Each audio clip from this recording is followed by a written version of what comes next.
Today, I want to talk about ketchup. I'm just kidding. Actually, I want to talk about the economy. However, it will involve ketchup, and more specifically, Heinz.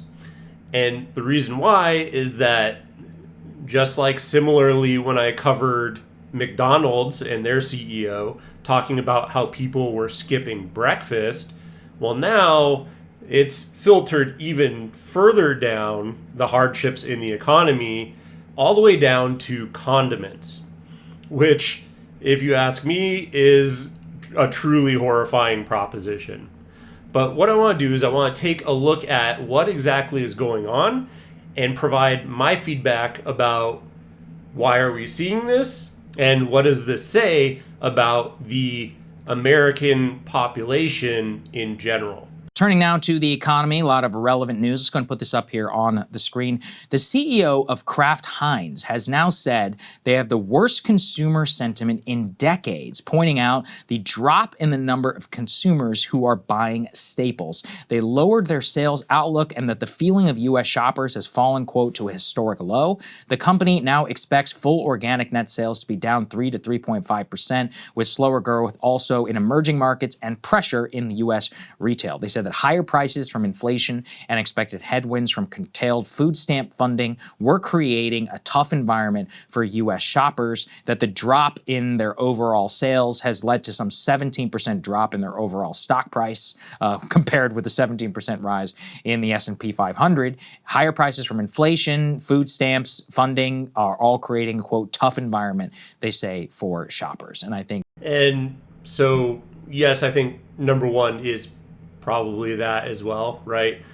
Like I said, I've already talked about McDonald's and how their CEO has said basically people are skipping breakfast.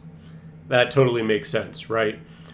Because fast food, as I covered then, fast food they're breaking all the promises of what fast food is, right? It's expensive, it's inconvenient now, like, oh, I have to download an app to get the best pricing. Otherwise, I'm paying $9 for a hamburger.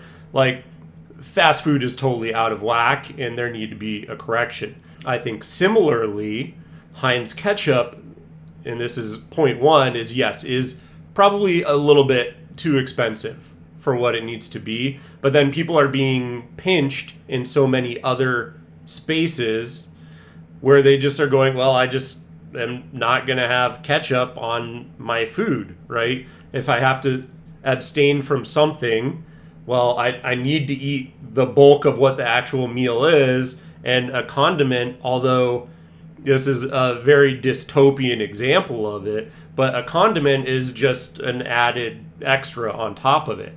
And so, if they're saying I have to forego something, well, where can I cut costs where it's not an essential good? Ketchup is one of those. Again, a very dystopian example because that's awful that people are having to cut back on any sort of food stuff, but an example nonetheless. And then the other thing that I think would be important to point out is that I think also the vilification, and rightfully so, of things like high fructose corn syrups has also played a part in making people aware. And this is something that recently happened with me, where after I had the chocolate syrup incident, where I looked on the back of that and I was like, why is there high fructose corn syrup in this? Like, chocolate syrup, you would think, is addictive enough as is. And I was using it in recovery drinks, but you look at that and you go, why would you ever include HFCs in this product? So then I started, organically, that prompted me to go, what else am I using that has high fructose corn syrups in it? And Heinz Ketchup is one of those products. Obviously, they have alternatives and that kind of stuff. But what that prompted me to do was actually to go to just the Kroger brand, right? Go to their brand that they have because they don't use high fructose corn syrup in it. So in an effort to avoid that, and really the taste is almost the exact same. I mean, really, if you were to ask me what difference is there, I really couldn't tell you the difference between the two. So when I say, okay, you're looking at, here's like essentially an empty filler that is known to cause you to want to consume more of it, versus, okay, here's just the whole products and you just, eat your tomato paste and they taste the same to me, well then why would I not go with the more organic version of that? So I think that's probably the second thing that is not going to be discussed here, and especially with, and just to point this out, with the MAHA, Make America Healthy Again movement, I think that has shined more of a spotlight onto that. And it may not be a ton of people, but I think certainly there is some subset of the American population that has made them more aware of, hey, I want to pay attention to. That's why that part of the movement was so popular, aside from vaccines and COVID and all that kind of stuff.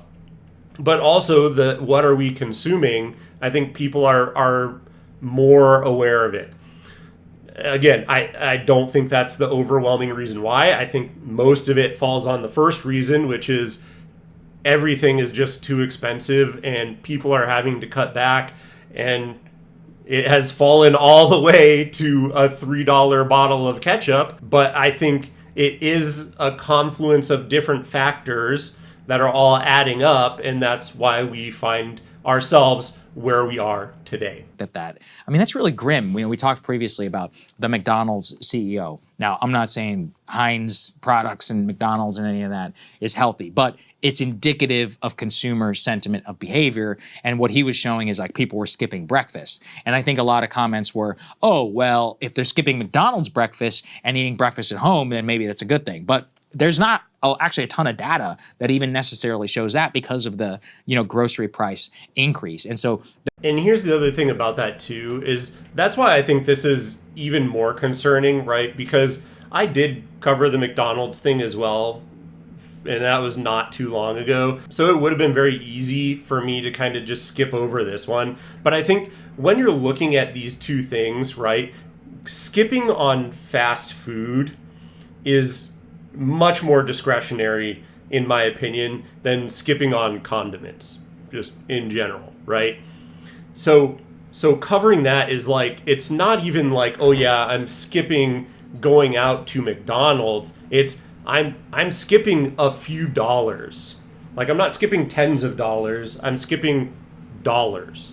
And that is much more dire, and once again points in the direction of, this is much more of a concern than you think that it actually is. Like, I think a decent amount of people are like, oh yeah, I'm not seeing it. I may not be feeling the pain, but for a lot of Americans, this is the fact of the matter, is yes, it is this dire for them.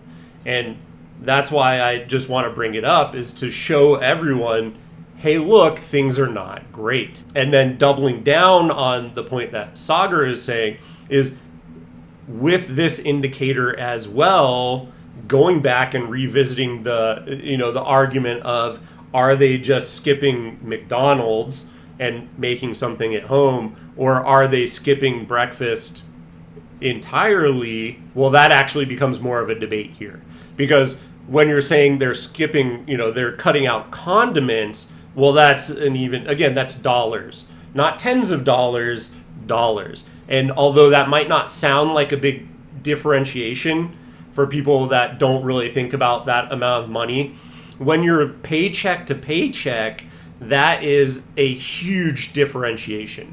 Because once again, that then signals that you're not just skipping the frills of, I'm going out and I have discretionary funds and whatever. No, it's the very basics I'm having to cut out to be able to survive in general, just baseline. And that is very dire and very concerning.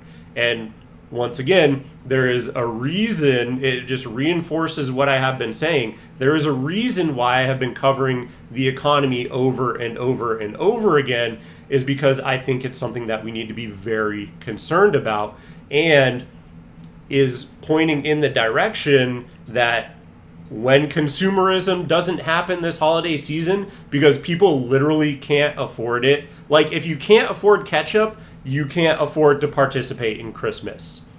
And that is, once again, very dystopian, but that's the fact of the matter. Because if your credit is completely, blown to shreds, which I've covered, biggest drop in credit scores since the Great Depression, well then you literally can't even put it on credit to afford Christmas. That's just the fact of the matter. And when that happens as a society-wide issue, and the consumer-based, because we are a consumer-based economy, when the consumer-based economy is no longer consuming, all the investors and everyone who's participating in the market are going to get even more fearful and begin to pull out. And that's where everything is going to take a very steep dive. And I think that is almost right now, especially with this headline, almost completely undeniable at this point in time. The fact that staples themselves have become not only more expensive, but people are deciding not to buy them, I think is one of those like edge indicators in the grocery store to say, oh man, like things are really buying. Yeah. Right? People are like cutting when you back have to cut on ketchup and mustard. I mean, by the way, how much ketchup are people eating? How many times do people buy ketchup? I buy it every 6 months. Oh, but I don't even... If you're a redneck, you can put ketchup on almost anything. Like ketchup on steak, ketchup on macaroni and cheese. I do ketchup on macaroni and cheese when I reheat it. Just don't judge me. Don't judge me. But you can put ketchup on a lot of stuff. But yes, that's exactly it. Is when it is around condiments and stuff like that. And this is something that I have said quite a bit, but I truly believe is this is how prices are going to come down. Is when it gets so dire that people are not buying things because they literally cannot afford it. This is how greedy companies have gotten, that they have run the train of greed all the way to the literal end of the track. And now people are, companies, I guess we'll say, we'll label the companies as the cars of the train. Now those trains are beginning to careen off the side of the cliff because they've run up to the end. They've pushed every company. I'm not singling out Kraft, Heinz here. I'm not singling out anyone. All companies have been doing this and raising their prices and becoming more and more greedy after COVID because they saw they could get away with it and no one would do anything. So again, our economy at large has been doing this. And now you're starting to see the consequences of those results. Now you're seeing why that amount of greed does not actually benefit any company. And I think it's been too long since companies found themselves having to grapple with that fact. And so I think this is 100% a gigantic wake-up call for those companies, and now they will have to drastically cut their product prices to try and get back into households. But even then, that might not actually help because of private equity in housing, all these things these non-negotiable costs. This is why I talk about all the time. Non-negotiable costs continue to rise, and there is no incentive for them to be brought back down into reasonable ranges. And so as that continues to happen, well, it doesn't matter how much, Kraft Heinz cuts the cost of ketchup, people still can't afford it if they're having to pay 60% of their paycheck in housing, they're having to pay their school loans, all these things are adding up, and just their basic cost of living is already at like 90 to 100% of whatever they're making in their job. So it is going to force companies that are discretionary, right? Things that are nice to haves and not need to haves to bring their costs down. But at the exact same time, that does nothing to address those fixed costs or those mandatory costs that you cannot do without, because otherwise you're living on the street, you have no insurance, you can't drive to get around, and any of these things where you have to pay for those. And that is where we're going to see an impasse. And the positive of that is these companies that are discretionary things, right? These nice to haves, those companies have money too. And then they will begin lobbying. They're not stupid. I think the most optimistic take on that is that they're going to be forced, or they're going to try and force the government's hand to regulate these need to have industries. So the non-negotiable costs, to try and put some sort of regulation so people have more discretionary funds to once again purchase their products. That's my positive, hopium take on it. I truly hope that's what happens, but that is the one positive of what you're seeing occurring here, in my opinion. I have a toddler. Oh, and really? You're going to see how much ketchup your household can go through. Ketchup, Well, if you never give them ketchup, then they will never know. Disgusting because of what my son would like dip his apple slices in it and everything. I was like, oh, that killed any sort of appetite I ever had for ketchup. So our family has long cut back on ketchup because I refuse to use it. It's disgusting. Yeah. Anyway, let's go ahead and put C2 up on the screen because it's not just Kraft Heinz. You also have Chipotle. I actually didn't even realize this. They have this very young customer base. They've really catered to them. They've been like, there's like a whole gym bro tie-in. Here's a good way to get lots of protein for relatively inexpensive price, easy, relatively affordable, tastes good. I personally like Chipotle. I know you're a big Chipotle fan, Saga, but I used to be, not anymore. At the current price. Yeah, and here's the thing about Chipotle. So Chipotle got huge when I was in college, like my first few years of college, because of just that, right? It was a very good value. I remember I would get burritos and they would have to like double wrap them, and it never cost me anything more under the original ownership, right? And so, yeah, that was exactly it. And especially like they're saying, if you're a gym bro and you put tons of, I want half and half meat, they actually give you a little bit over half and half. That was kind of like one of the hacks, right? And then without the burrito to go in, it was still cheap. Like they wouldn't, because at a certain point in time, they started, if we double wrap it, then that's an added cost. And so it added up all these things, right?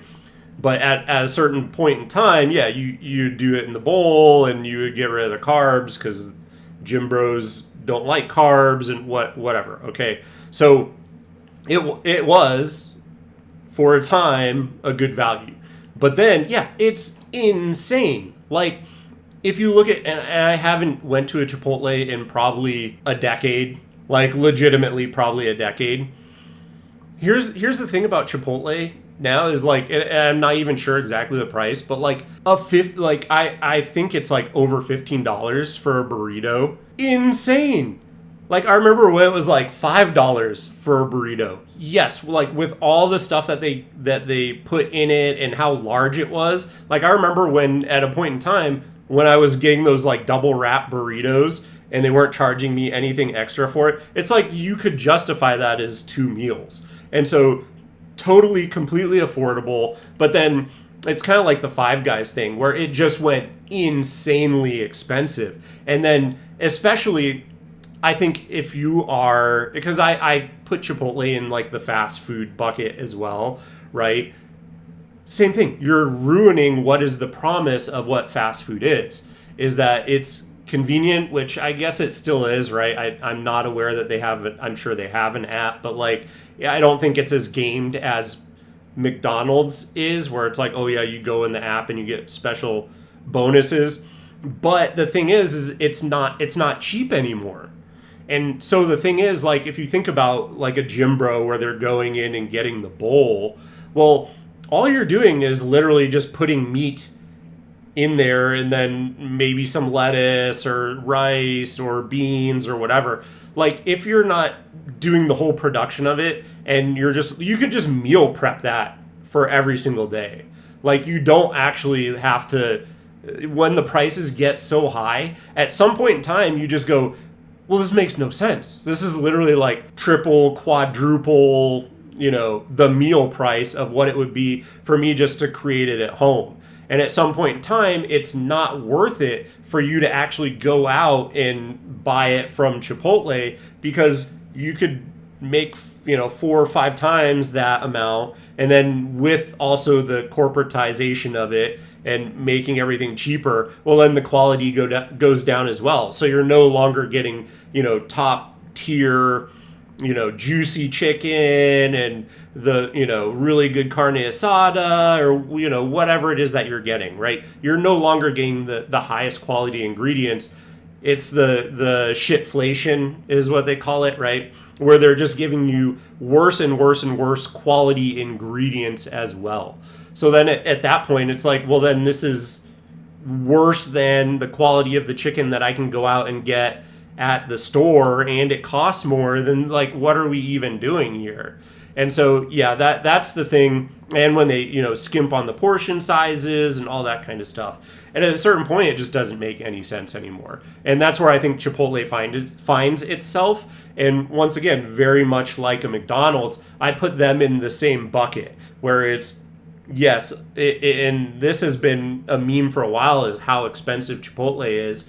And yeah, it's not affordable. If people are skipping on ketchup, they're definitely skipping on Chipotle. I'm no longer a consumer. It's too much. So anyway, they say millennials and Gen Zers have helped power Chipotle sales despite rising menu prices and slowdowns at rival chains. In recent months, though, a harsher economic reality is set in. Rising student loan payments, stagnant wage growth, and rising health insurance costs have bumped burritos down younger consumers' priority list. They're just eating with us less frequently, and they're eating at home more often, the Chipotle CEO Scott Boatwright said in an interview.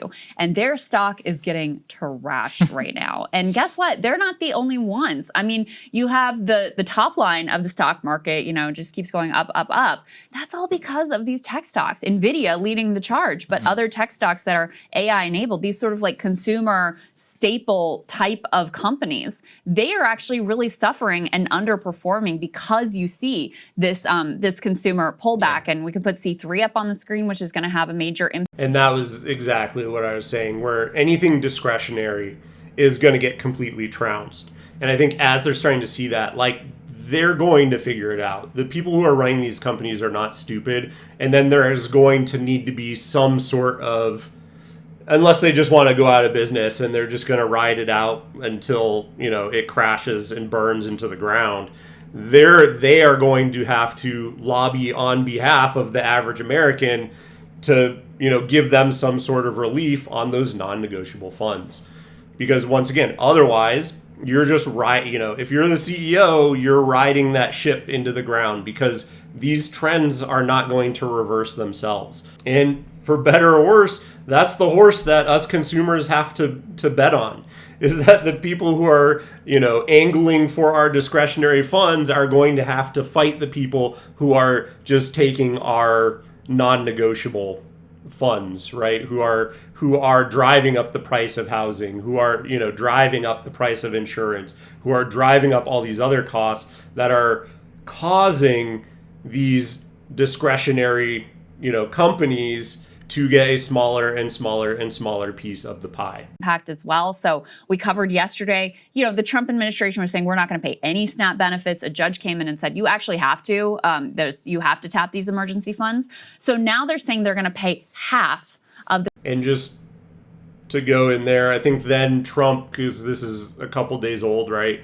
Then Trump came out recently, challenged it at the Supreme Court. And then I think the Supreme Court said he doesn't have to pay it now.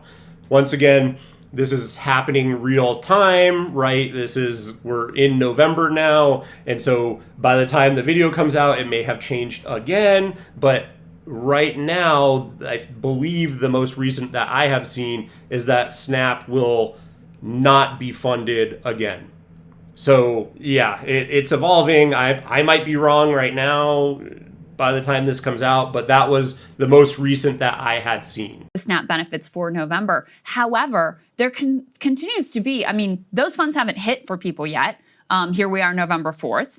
And there's no real telling when they will hit. So an agriculture department official who oversees the SNAP program said in a court filing that, quote, there are procedural difficulties that states will likely experience, which would affect November SNAP benefits reaching households in a timely manner and in the correctly reduced amounts. For some states, the required system changes that have to be implemented could take weeks or several months and could lead to payment errors and significant delays. So for the 43 million people who are on SNAP benefits, I mean, this is just an absolute, it's an absolute catastrophe. And of course, it's going to have a ripple effect throughout the economy. And, some of the places that are going to be hit the hardest are actually stores in rural America, where you have more impoverished populations, and a lot of the revenue from the store comes from EBT, comes from the SNAP program. That is 100% correct, right? And once again, these discretionary companies where it's not, and even some of the more cornerstone ones, because I view like the basic, blocks of your meal, right? Your meats, your cheeses, your breads, like these sorts of things that are required for you to make whatever it is that you're making at home for meals, like those things are going to be hit as well very hard with SNAP, but then also the discretionaries. And I think the discretionaries are going to be, once again, even more heavily impacted.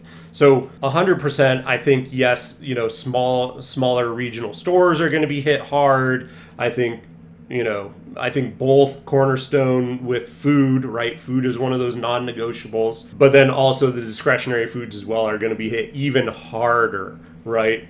Because once again, if you're struggling where, I have to make a decision between eating an actual meal and, putting ketchup on it to make it taste a little bit better, well, you're not going to starve to death, right? So when push comes to shove, that's where you're going. But the other thing I do want to say about it too, because I think this is important, is that I have seen a lot of memes about SNAP. I feel like a large portion of the public is very apathetic to SNAP though. So I think that this is not really as much of an argument. Like the people who are on it, yes, I understand that like a good proportion of them they actually need SNAP benefits. It's required for them. They will actually be starving if they don't. But there is a subset of the population that are abusing it. And when you see, someone's posting about how they're getting thousands of dollars in SNAP benefits because they have 4 children and, they're buying, here's my SNAP haul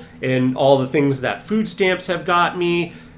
Those people who are posting that stuff on social media make it very hard for the average American to actually care when stuff like this happens then. Like, I have not viewed the amount of outrage around what's going on with SNAP.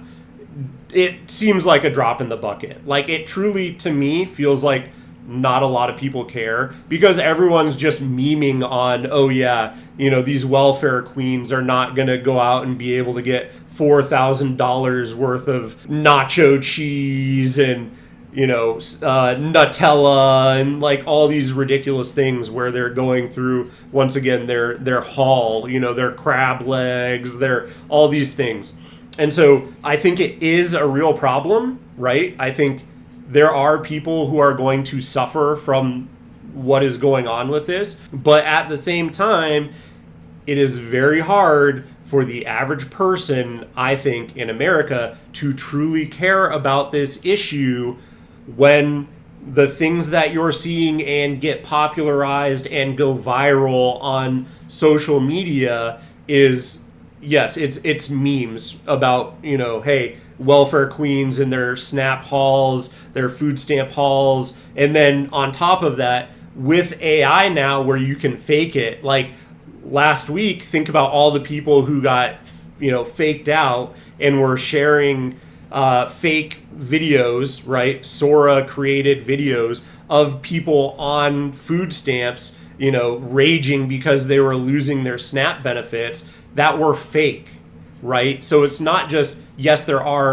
is a subset of people who are actually on food stamps who have been doing a great disservice by creating content to try and go famous about here's, how I'm abusing the system. But now also people who are resentful of those people can go on and create additional content like that. And oh, by the way, there is a profit incentive for people to do that, because then other people see it who are hardworking and are paying all their taxes and are essentially funding these programs. Well, now they're outraged watching this type of content, right? Because it's making them angry that, like, this is what my tax dollars are going to. So they're outraged. There are people outrage farming, creating videos like this, and then, trying to make profit off of that, and it's completely fake content. So it's just a very complex issue,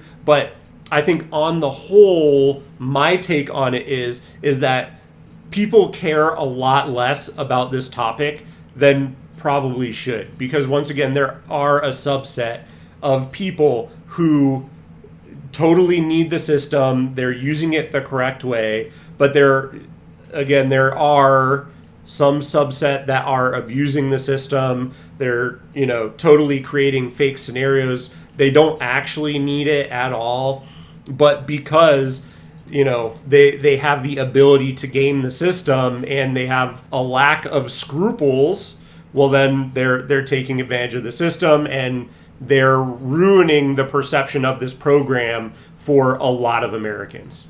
So, even though you've got this ruling and the Trump administration now saying, okay, we'll give you half, which is already, a 50% reduction, is a massive, massive hit.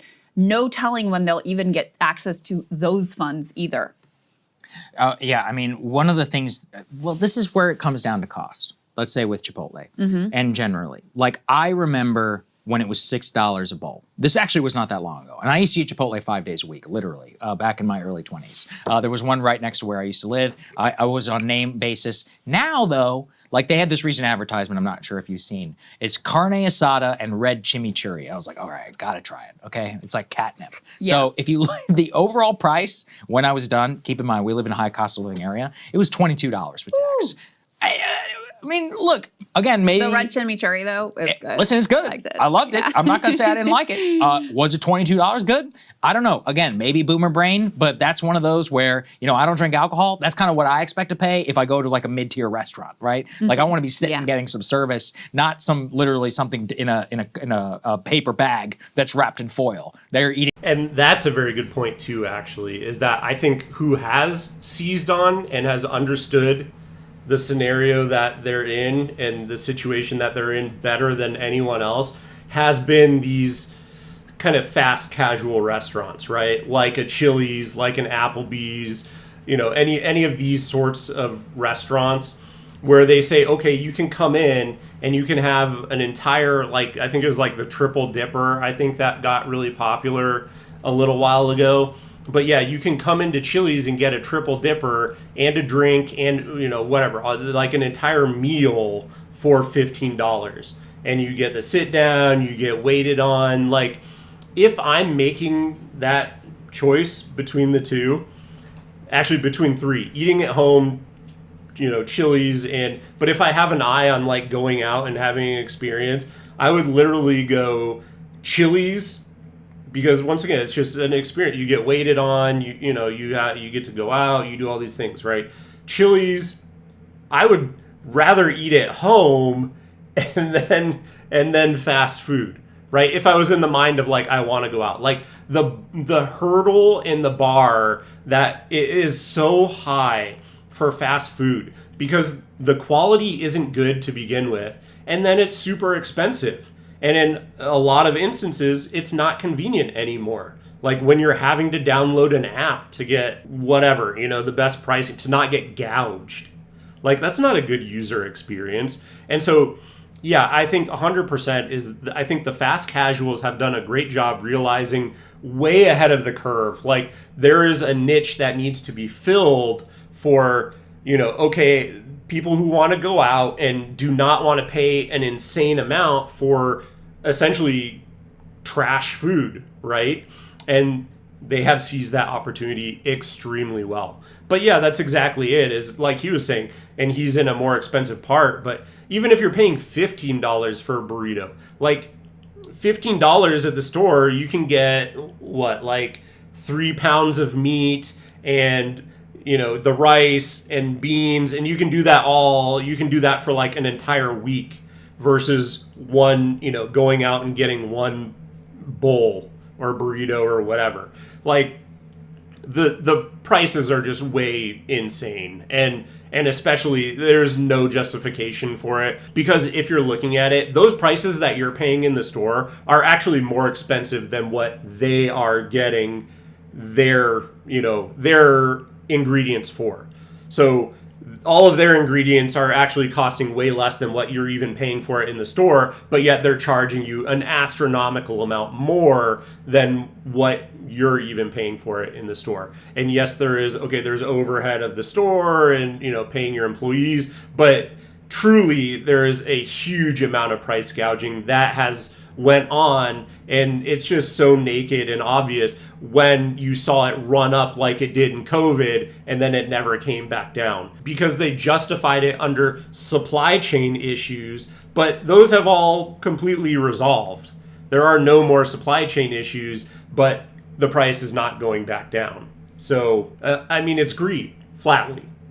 Undeniably, flatly greed. And to be quite honest, any company that's doing it, in my opinion, is getting what they deserve now. And it's sad that it is a dire situation that is making that occur, but I truly thought all along this is what's going to need to happen. On your couch when you're watching TV. That's just, in my head, that should cost around $8 to $10. So $22, not happening anymore. And you just have to think about how, again, for young people, especially if you eat out a lot, of course, it's about convenience. And one of it is, it used to be so that it was a little bit more expensive to eat out, but not all that much more. And maybe you could justify the value in your time. Like I said, at 13 to 18 bucks for a bowl, depending on like what you're getting in there, how is that possibly even worth it anymore? I mean, you have to cook at home. But like, then there's you can't no blame choice. them either, because look at how expensive beef is. Right, but exactly. So then you're like, okay, so I'm gonna eat at home. It's like, oh no, yeah, exactly. You're paying for carne asada there, or you can pay for it at Costco. You're paying a shit ton for it, basically no matter what.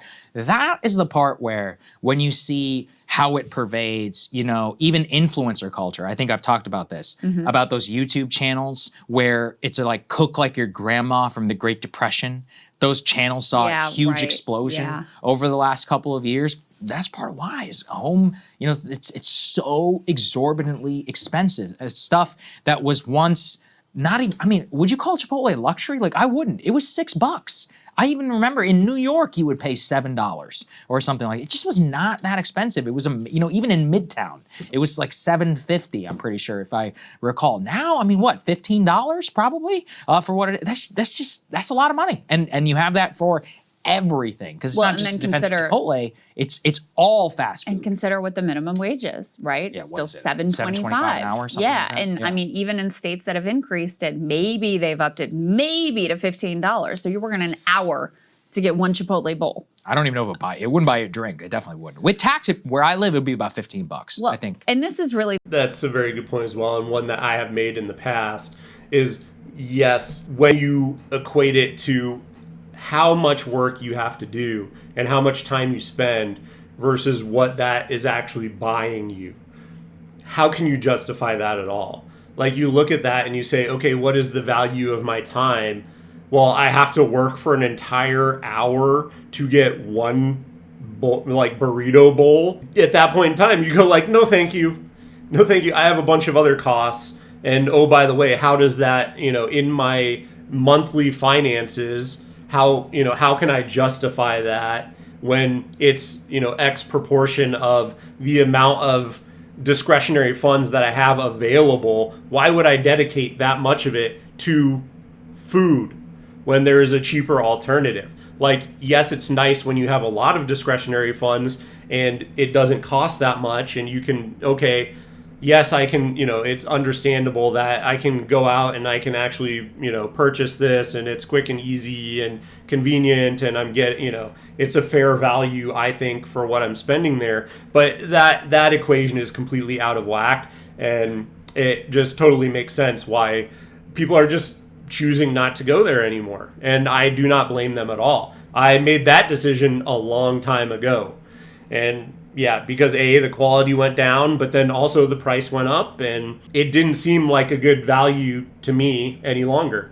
So yeah, I haven't went there for like a decade, but that's where it is. The story of our economy. Put C4 up on the screen. This is the story and the reality of our economy today. So now the top 10% of income earners account for 50%. So half of all spending is being done by the top 10% of earners.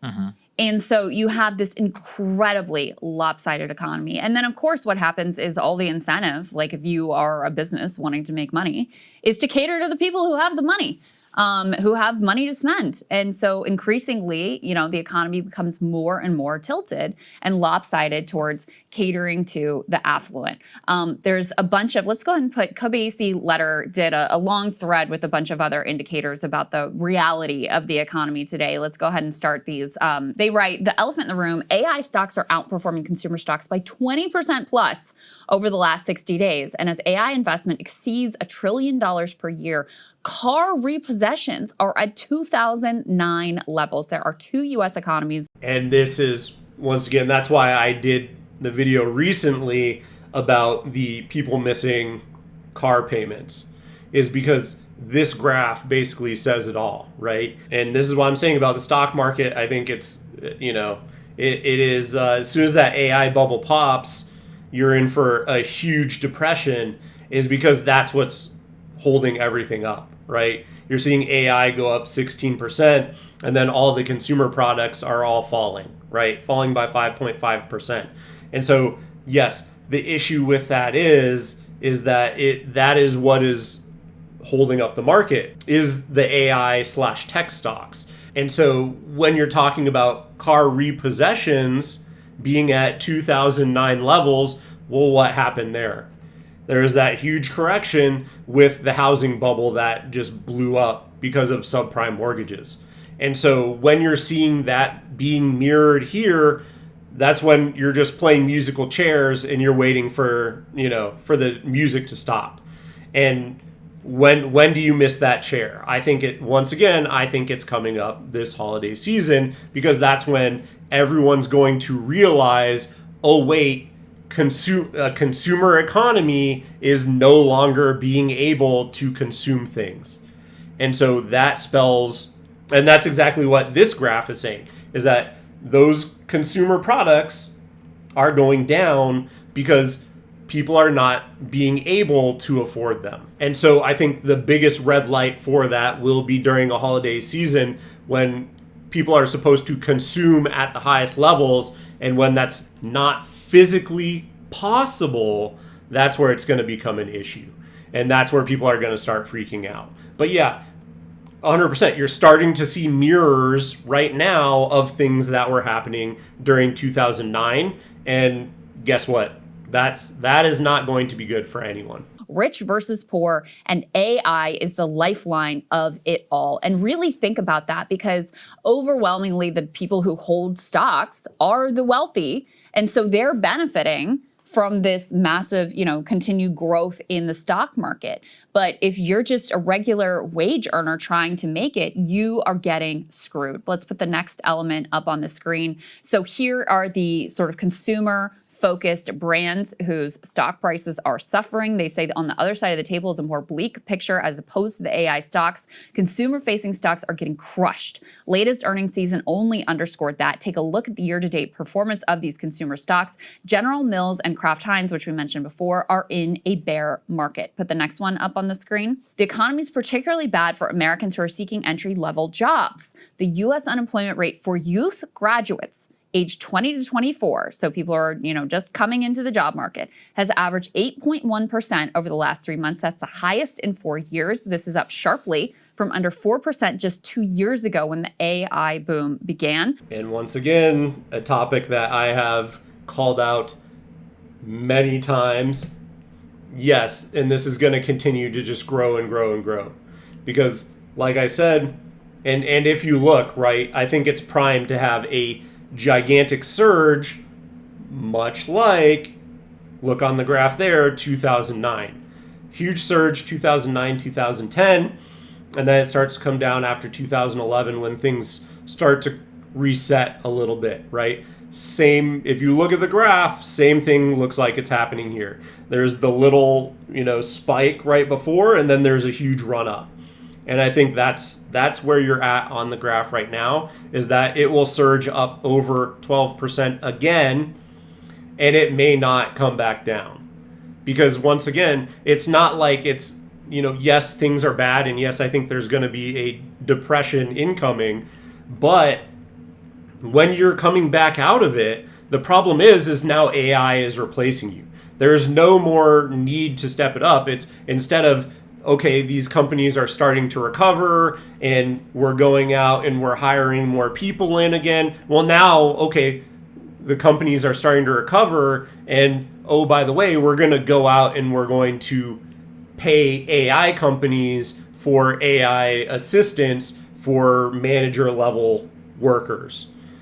And then that's what's going to come in, because those, right, the AIs are going to be cheaper than a new employee. And especially when you're also taking into account that as healthcare goes up and employers are, helping, they basically make contributions to that. These other things that are also becoming more expensive along with that, well, then that just further disincentivizes companies from wanting to hire actual people. So of course, they're going to turn to AI more than what they were doing before.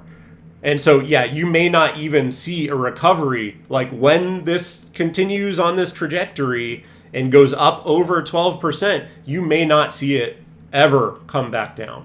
And that is something that I would be very concerned about. So it certainly looks like AI adoption is starting to take a hit on the job market, especially with new college grads in particular, or new associate degree holders.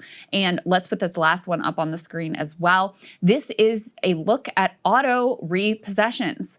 We are now have seen a huge increase in just the past year, and vehicle seizures are at the highest level that we have seen since 2009. So you have a huge spike in 2009, Great Recession, then it declines, then it climbs back up and reaches a peak during the COVID era, which makes sense again when people are losing their jobs and out of work and struggling through COVID. Then it declines, and now we are back on the march up. And the thing that's the most concerning about this graph, actually, if you think about it, is that meeting at the highest that it has been in 2009, when it got to the pinnacle at 2009, during 2009, that was at the peak, right? So you can see like the increase, right? It's going, it's ramping up really hard, and then it kind of flattens out, and then that's where it reaches the peak. We have not begun the flattening out process yet on this graph, right? On the current run that we're on. And so the thing is with that is, who knows how much higher that is actually going to go. It has not begun leveling off yet. And so the biggest problem with that is, in my opinion, is that yes, it's going to continue. Who knows how much higher that number is going to go. And that is why I covered it before. And that is why I want to call out now, is because this graph shows you exactly, like even when it peaked up again in 2019, right? Same thing. It went up, it leveled, it completely leveled off, it was stable and kind of went even down a little bit, and then it peaked up again when 2019 actually happened. And then there was a steep decline after 2019 because all the repossessions happened and people were a little bit more stable. But now, once again, it's rocketing up, and in my reading of this graph, there's no end in sight. That's what I would call out. So there may, this story may continue on, and people will become more affected, and it will look even more dire in the totality of numbers of repossessions. So I think that this is, once again, a trend that's going to continue and set a new high that may even dwarf what happened in 2009. One hand, you have these, record earnings for NVIDIA and all of this, excitement about AI and these tech stocks that are just going up and up and up. and then the rest of the economy tells a very different story about what the reality is for people. And that's what I mentioned in our A Block, our election coverage. In Trump's first term at this point, people were happy with where the economy was. Some 60+% said the economy is good versus those saying it was poor. Now it's flipped, and it's 70+% who say that the economy is actually poor, and only maybe 25% that say it is doing well. So for people's own experience in their life. That's why I was saying in my recent video about how basically the president, unless they're willing to make actual meaningful changes and regulate these companies who are just blatantly greedy, they're just basically at the whims of whatever is happening. I don't think what Trump did during his first stint as president, I don't think it really had anything to do with him. I think he was just kind of riding the wave of where we were, and then once again, market conditions of, okay, COVID happened, the lockdowns happened. Well, okay, now companies are raising their prices based on supply chain issues. But then they look back and they see, oh yeah, we can get away with, companies saw, even ones that were not having supply chain issues, were able to go and say, look, we can get away with saying it's supply chain issues, even though it's not, and then gouge customers. So they saw that they could get away with it. Everyone started doing it. And then that has, since that point in time, has been sending us on a downward trajectory. And now it's just starting to get to the point where it's becoming so bad that now it's in a death spiral, essentially, where everything's going down the drain. It's being propped up artificially by AI. Same thing during the Biden tenure. But it's been a long slide, and now it's finally getting to the final, boiling point, if you will, where just the straw that broke the camel's back, that's where we are right now. And so that's why it's so concerning to me, because at a certain point in time, everything's just going to blow up. And I think that's going to happen sooner rather than later. They are really feeling the pinch and feeling the pain in spite of what the top line on the stock market is doing. All right. And that was basically what I wanted to cover. Like I said, very dire, I think, when you're talking about having to cut condiments. That is kind of insane. People can't afford ketchup anymore. I think with the ketchup, yes, it is a bunch of different factors. Like I said, I think there is some awareness of high fructose corn syrup, and so people might be seeking out alternatives. But contextualizing that and looking at all of the graphs that were shown there, it's not just Heinz Ketchup, it's a lot of different brands. So yes, there might be a few things contributing to that for, Heinz specifically, but across the board, yes, I think it is the same message that I have been talking about for quite a few weeks now in a row. It is a dire situation with the economy in general, and you're just continuing to see again and again and again and again these things pop up as indicators of where the economy is and where it's continuing to go. And that's why I continue to cover it, is because every single time I cover it and I go, oh yeah, it can't possibly get worse. Oh, people are skipping breakfast. It can't possibly get worse. And then it comes out that, oh, people are missing their car payments and they're having to deal with now repossessions. It couldn't possibly get worse. Oh, now they can't even afford condiments. 100%. This is an absolutely awful situation, and I keep covering it because every single time I think it can't possibly get worse, it does. But if you like this video, give it a thumbs up. If you are interested in more content from me, hit the subscribe button down below. It really does help my channel grow. And if you have made it this far, thank you so much for watching, and I will see you in the next one.